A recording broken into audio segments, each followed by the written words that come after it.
नमस्कार साथियों, KVS academy में आपका स्वागत है। साथियों, डेली करंट अफेयर की क्लास में करंट अफेयर से रिलेटेड जो भी क्वेश्चंस होते हैं उनको हम विद फैक्ट यहाँ पर देखते हैं साथियों। और बताना चाहूँगा, अगर आप ये पीडीएफ डाउनलोड करना चाहते हैं तो वीडियो के डिस्क्रिप्शन बॉक्स में हमारे टेलीग्राम चैनल का लिंक अवेलेबल है, वहाँ से जाके आप इसको डाउनलोड कर सकते हैं। तो साथियों, आइए पहले क्वेश्चन की तरफ चलते हैं। लार्सन एंड टुब्रो ने भारतीय नौसेना के लिए कौन सा बहुउद्देशीय पोत MPV लॉन्च किया है साथियों? आपके जो ऑप्शंस है, INS समर्थ, INS उत्कर्ष, INS सूरत या INS वाक्षीर। तो साथियों कमेंट सेक्शन में बताएं कि जो L&T कंपनी है उसने भारतीय नौसेना के लिए कौन सा पोत लॉन्च किया है साथियों। आपके ऑप्शन है INS समर्थ, उत्कर्ष, सूरत या वाक्षीर।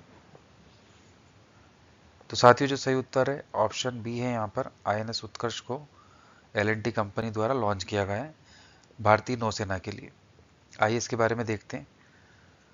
तो लार्सन एंड टुब्रो ने भारतीय नौसेना के लिए दूसरा बहुउद्देशीय पोत INS उत्कर्ष लॉन्च किया है। तो ये दूसरा है साथियों L&T कंपनी का। इसके पहले भी इन्होंने एक लॉन्च किया था पोत, उसका नाम था INS समर्थ, ठीक है। और ये 3 महीने पहले लॉन्च किया था साथियों, उसके बाद अभी ये दूसरा उन्होंने लॉन्च किया है। INS उत्कर्ष का लॉन्च रक्षा विनिर्माण में आत्मनिर्भरता बढ़ाना, अपनी नौसेनाओं की क्षमताओं को मजबूत करने की भारत की व्यापक पहल है, ठीक है साथियों। तो कैसे हम इंडिजीनियस प्रोडक्ट बनाएं, ठीक है, और अपनी नौसेना को कैसे हम और मजबूत करें ताकि जो हमारी सिक्योरिटी है उसको हम और अच्छे से मजबूत कर सके साथियों, ठीक है। आइए अगला क्वेश्चन देखते हैं। सिंगापुर के राष्ट्रपति थरमन शगमुगरत्नम अपनी 5 दिवसीय भारत यात्रा के लिए नई दिल्ली कब पहुंचेंगे? तो किस डेट को वो आ रहे हैं इंडिया पे, इंडिया विजिट करने साथियों? आपके जो ऑप्शन है 10 जनवरी, 12 जनवरी, 15 जनवरी या 18 जनवरी। साथियों कमेंट सेक्शन में बताएं कि जो सिंगापुर के राष्ट्रपति हैं थरमन षणमुगरत्नम 5 दिनों के लिए अपनी ये दिवसीय यात्रा के लिए भारत आ रहे हैं, तो कौन सी दिनांक को भारत विजिट कर रहे हैं साथियों?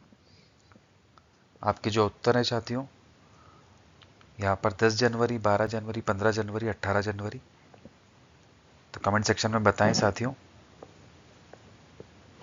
तो साथियों यहाँ पे जो सही उत्तर है ऑप्शन सी है, 15 जनवरी 2025 को सिंगापुर के राष्ट्रपति 5 दिवसीय भारत यात्रा के लिए नई दिल्ली आ रहे हैं, ठीक है साथियों। आइए इसके बारे में देखते हैं।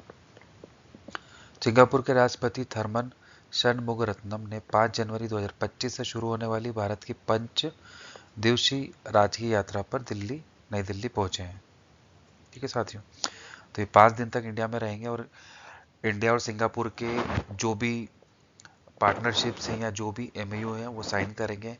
क्या क्या एग्रीमेंट्स यहाँ पे साइन होंगे, कैसे दोनों देशों के बीच में मतलब जो रिश्ते हैं, रिलेशन है, उसको कैसे हम इम्प्रूव करें, उस पर यहाँ पे चर्चा होगी। तो इससे रिलेटेड और भी क्वेश्चन इन फ्यूचर बनेंगे, उसको हम आगे डिस्कस करेंगे साथियों। आइए अगला क्वेश्चन देखते हैं। दिसंबर 2024 के लिए ICC men's player of the month का पुरस्कार किसने जीता है साथियों? आपके ऑप्शन है Jasprit Bumrah, Pat Cummins, Davis Head साथियों, या यशस्वी जायसवाल। तो साथियों कमेंट सेक्शन में बताएं कि प्लेयर ऑफ द मंथ का पुरस्कार किसने जीता है 2024 के दिसंबर में ICC men's player of the month का। ऑप्शन है Jasprit Bumrah, Pat Cummins, Davis Head या यशस्वी जायसवाल। तो साथियों यहाँ पे जो सही उत्तर है ऑप्शन ए है, जसप्रीत बुमराह, ठीक है। दिसंबर 2024 के लिए ICC men's player of the month का पुरस्कार जीते हैं ये जसप्रीत बुमराह है साथियों। इनको आपने कई बार देखा होगा टीवी पे।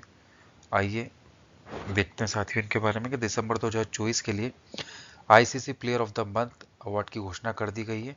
इस बार पुरुष वर्ग में प्लेयर ऑफ द मंथ का अवार्ड भारत के तेज गेंदबाज जसप्रीत बुमराह को दिया गया है, ठीक है साथियों। जबकि ऑस्ट्रेलिया की एनाबेल सदरलैंड को ICC महिला प्लेयर ऑफ द मंथ का सम्मान मिला है साथियों, ठीक है। वुमेन्स की बात करें तो इनको मिला है, और अगर मेंस की बात करें तो जसप्रीत बुमराह को मिला है। आइए साथियों अगला क्वेश्चन देखते हैं। हाल ही में चर्चा में रही पवना नदी किस राज्य में स्थित है साथियों?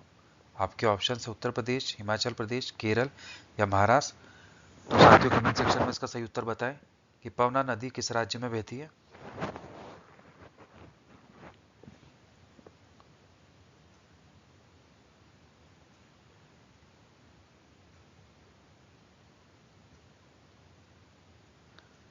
तो साथियों यहाँ पे जो सही उत्तर है ऑप्शन डी है, महाराष्ट्र। आइए इसके बारे में देखते हैं साथियों। तो नेशनल ग्रीन ट्रिब्यूनल ने हाल ही में राज्य द्वारा नियुक्त कायाकल्प समिति को निर्देश दिए, ठीक है, किस समिति को, कायाकल्प समिति को, कि वो पवना नदी में प्रदूषण से निपटने के लिए कार्य योजना को लागू करने के लिए एक नई समय सीमा तय करने के लिए हितधारकों की एक बैठक बुलाए। ये महाराष्ट्र के पश्चिमी भागों में पुणे जिले में स्थित है, ठीक है। तो एक प्रदूषण से निपटने के लिए एक कार्य योजना लागू करने के लिए जो डेडलाइंस है साथियों, और जो हितधारक है उनके बीच में एक बैठक को बुलाया गया है, ठीक है, कि कैसे हम पवना नदी को प्रदूषण से निपटाने के लिए हम क्या क्या कर सकते हैं साथियों, क्या हम योजना कर सकते हैं, क्या उसके लिए हम कार्य कर सकते हैं, ठीक है। और ये महाराष्ट्र के पश्चिमी भागों में पुणे जिले में स्थित है साथियों। तो इससे रिलेटेड भी क्वेश्चन बन सकते हैं साथियों। आइए अगला क्वेश्चन देखते हैं। INS सूरत, INS नीलगिरी और INS वाक्षिर कहाँ बनाए गए साथियों, किस कंपनी के द्वारा बनाए गए, ये आपको बताना है। Cochin Shipyard Limited, Garden Reach Shipyard Builder and Engineers, Mazagon Dock Ship Builders Limited या हिंदुस्तान शिपयार्ड लिमिटेड। तो साथियों कमेंट सेक्शन में इसका उत्तर बताएं कि जो INS सूरत, नीलगिरी और वाक्षिर है इन्हें कहाँ बनाया गया है।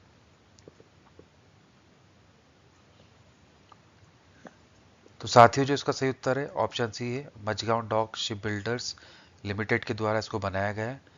आइए इसके बारे में देखते हैं साथियों।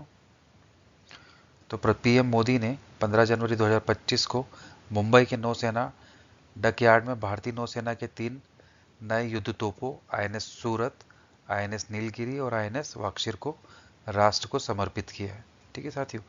किस तारीख को ये याद रखिएगा, 15 जनवरी 2025 को, ठीक है।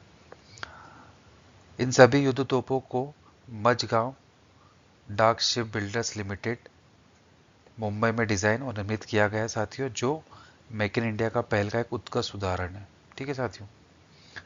आइए अगला क्वेश्चन देखते हैं। भारतीय सेना के पहले भारतीय कमांडर इन चीफ कौन थे साथियों। आपके जो ऑप्शन है general FRR Butcher, general KM Cariappa, general Sam Manekshaw या जनरल विक्रम सिंह। तो साथियों कमेंट सेक्शन में बताएं कि पहले भारतीय कमांडर इन चीफ कौन थे।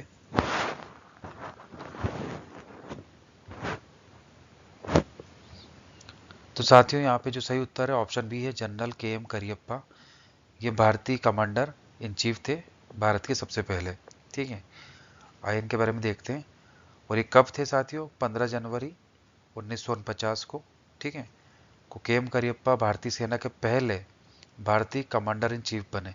तो साथियों ये आज़ाद भारत के पहले भारतीय कमांडर इन चीफ बने और इन्होंने अंतिम British commander in chief general sir FRR butcher से पदभार संभाला है, ठीक है। इससे पहले कौन थे, ब्रिटिशर्स थे, तो उन्हीं के यहाँ पे कमांडर इन चीफ जनरल थे, ठीक है साथियों। आइए अगला क्वेश्चन देखते हैं। जनवरी 2025 में 2 नई बटालियनों के निर्माण के बाद केंद्रीय औद्योगिक सुरक्षा बल CISF की अपेक्षित कुल संख्या कितनी हो गई है। तो टोटल उनकी कितनी संख्या हो गई है आपको बताना है साथियों। लगभग 1 लाख, लगभग 1.5 लाख, लगभग 2 लाख या लगभग 2.5 लाख। तो साथियों यहाँ पे जो सही उत्तर है ऑप्शन सी है, लगभग 2 लाख है जो उनकी अपेक्षित कुल जनसंख्या हो गई है, ठीक है, किसकी, केंद्रीय औद्योगिक सुरक्षा बल की। तो साथियों गृह मंत्रालय ने केंद्रीय औद्योगिक सुरक्षा बल के लिए 2 नई बटालियनों के निर्माण को मंजूरी दी है और इस विस्तार के साथ CISF की कुल ताकत जो है लगभग 2 लाख कर्मियों तक बढ़ गई है, ठीक है। आइए अगला क्वेश्चन देखते हैं साथियों। निकोलस मदुरो ने हाल ही में किस देश के राष्ट्रपति के रूप में चुना गया है साथियों। आपके जो ऑप्शन है जापान, चीन, ऑस्ट्रेलिया या वेनेजुएला? कमेंट सेक्शन में इसको उत्तर दे साथियों। निकोलस मदुरो ने हाल ही में किस देश के राष्ट्रपति के रूप में चुने गए हैं? ऑप्शन है जापान, चीन, ऑस्ट्रेलिया, वेनेजुएला। तो साथियों यहाँ पे जो सही उत्तर है ऑप्शन डी है, वेनेजुएला। ठीक है, वहाँ के ये राष्ट्रपति के रूप में चुने गए हैं। आइए अगला क्वेश्चन देखते हैं।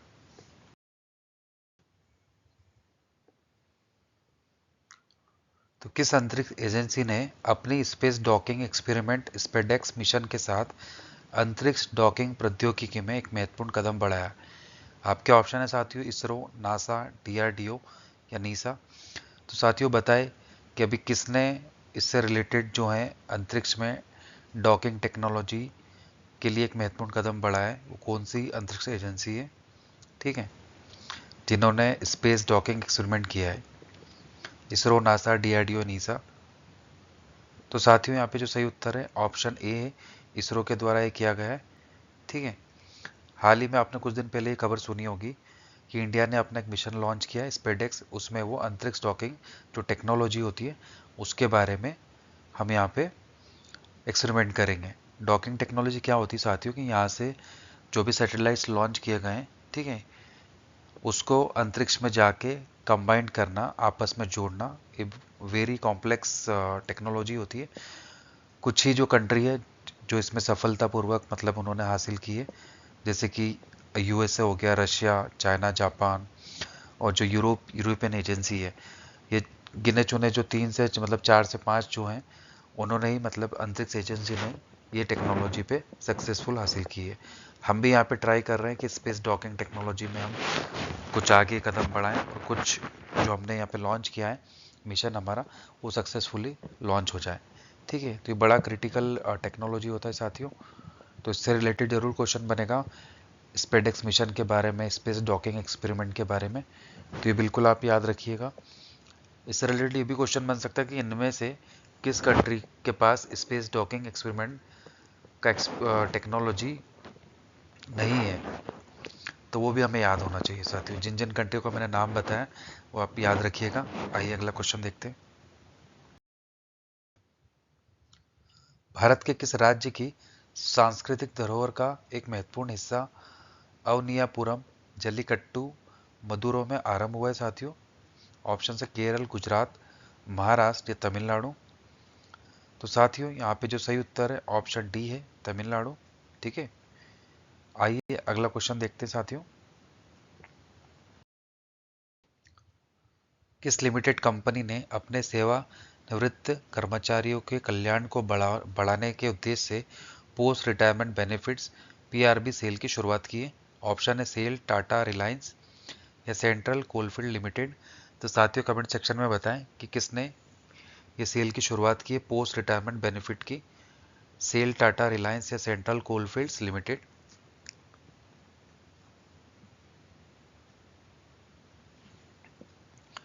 तो साथियों जो सही उत्तर है यहाँ पर ऑप्शन डी है, सेंट्रल कोलफील्ड लिमिटेड के द्वारा ये सेल शुरू की गई है। ठीक है, याद रखिएगा पोस्ट रिटायरमेंट बेनिफिट। आइए अगला क्वेश्चन देखते हैं। दक्षिणी कैलिफोर्निया में जंगलों की आग के बढ़ते प्रकोप को नियंत्रित करने के लिए किस राज्य के फायर रिटायर्डेट को छिड़काव किया गया है साथियों? आपके ऑप्शन है नील, पीले, गुलाबी या सफेद। कमेंट सेक्शन में बताएं साथियों कि किस राज्य में फायर रिटायर्डेट का छिड़काव किया गया है साथियों। आप सभी को पता है दक्षिणी कैलिफोर्निया के जंगलों में आग लग गई है और काफ़ी भयानक आग है, तो उसको नियंत्रित करने के लिए किस राज्य में फायर रिटायर्डेट का छिड़काव किया गया है साथियों? तो इसका सही उत्तर है साथियों ऑप्शन सी, गुलाबी। ठीक है, इस प्रकार से यहाँ पे छिड़काव किया जाता है साथियों, हेलीकॉप्टर या एरोप्लेन के माध्यम से। तो साथियों जो गुलाबी होता है, पिंक फायर रिटार्डेंट, ये क्या होता है, एक तरह से केमिकल होता है। ठीक है, जंगलों की आग बुझाने के लिए आमतौर पर क्या होता है, पानी का भी छिड़काव किया जाता है, पर पानी बहुत जल्दी वेपोराइज हो जाता है। ठीक है, वाष्प बन के उड़ जाता है। बट जो केमिकल का छिड़काव होता है तो ये आपको आसानी से रोकता है और ये जल्दी इजीली वेपोराइज भी नहीं होता है साथियों, इसलिए इसका यूज़ किया जाता है, ठीक है, ताकि आग को जल्दी से जल्दी कंट्रोल किया जा सके। आइए अगला क्वेश्चन देखते हैं साथियों। निम्न में से किसने आईआईटी मंडी, आईआईटी जम्मू के साथ मिलकर अत्याधुनिक टेलीकम्युनिकेशन तकनीक के विकास किए जाने की घोषणा की है साथियों? आपके ऑप्शन है इसरो, डीआरडीओ, स्पेसएक्स या सेंटर फॉर डेवलपमेंट और टेलीमेटिक्स। तो साथियों यहाँ पे जो सही उत्तर है ऑप्शन डी ही है, centre for development of telematics, ठीक है। इन्होंने आईआईटी मंडी और आईआईटी जम्मू के साथ मिलकर अत्याधुनिक टेलीकम्युनिकेशन तकनीक के विकास किए जाने की घोषणा की है साथियों। आइए अगला क्वेश्चन देखते हैं। पीएम मोदी ने भारतीय मौसम विभाग के कौन से स्थापना दिवस पर मिशन मौसम का शुभारंभ और मौसम विभाग विजन 2047 दस्तावेज जारी किए साथियों? तो साथियों यहाँ पे जो सही उत्तर है ऑप्शन बी है,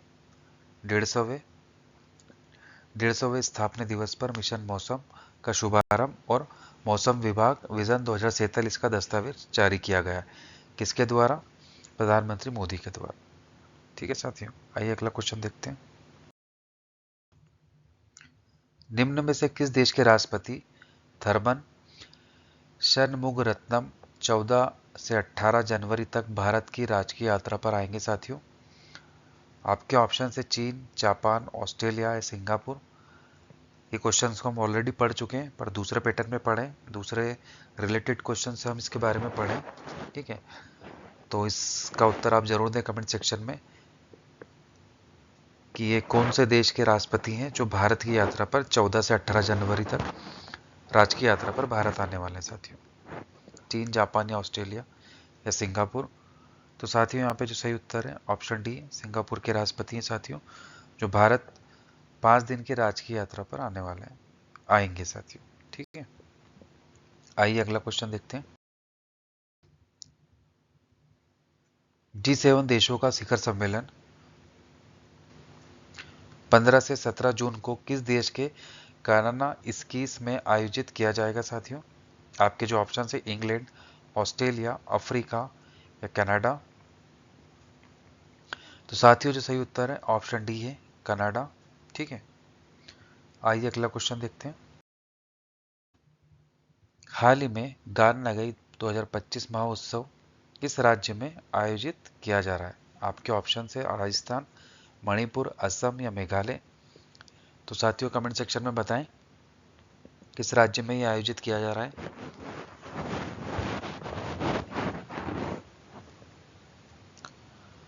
तो साथियों यहाँ पे जो सही उत्तर है ऑप्शन बी है, मणिपुर। मणिपुर में गान नगई 2025 महोत्सव का आयोजन किया जा रहा है, ठीक है। आइए इसके बारे में देखते हैं। मणिपुर में जेलियान ग्रोंग समुदाय द्वारा मनाया जाने वाला गान नगाई 2025 उत्सव 12 जनवरी 2025 को शुरू हुआ है साथियों, और ये 5 दिनों तक चलता रहेगा। ये जीवंत उत्सव समुदाय का सबसे बड़ा फसल उपरांत उत्सव है साथियों, ठीक है। तो फसल उपरांत ही उत्सव है साथियों, और ये 5 दिनों तक चलेगा, और जो इसकी शुरुआत है 12 जनवरी 2025 को स्टार्ट हुआ है साथियों। आइए अगला क्वेश्चन देखते हैं साथियों।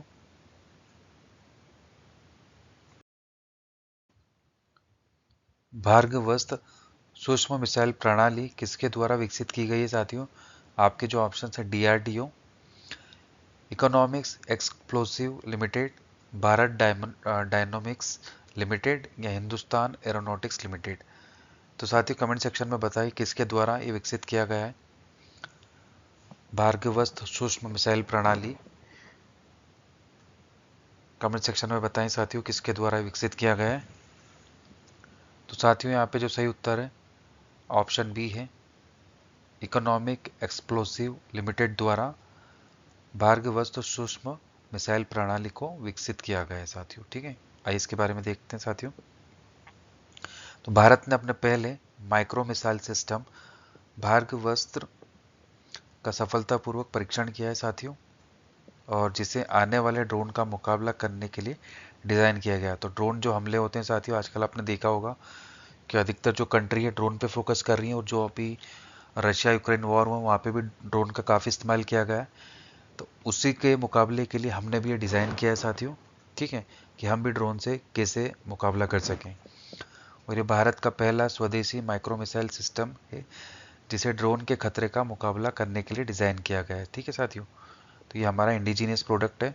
इसे इकोनॉमिक्स एक्सप्लोसिव लिमिटेड द्वारा विकसित किया गया है साथियों, और इसे मोबाइल प्लेटफॉर्म पर तेज़ी से तैनात किया जा सकता है और ये 2.5 किलोमीटर से अधिक की दूरी पर लक्ष्यों को भेज सकता है, ठीक है। तो इसकी जो रेंज है वो 2.5 किलोमीटर है। तो साथियों आज का सेशन यही समाप्त होता है, ठीक है। आपको मेरी क्लास कैसी लगी साथियों, बिल्कुल कमेंट सेक्शन में बताएं। अगर आपको मेरा वीडियो अच्छा लगता है तो आप इसको लाइक करें, हमारे चैनल को सब्सक्राइब करें। कल फिर मिलते हैं करंट अफेयर की क्लास में।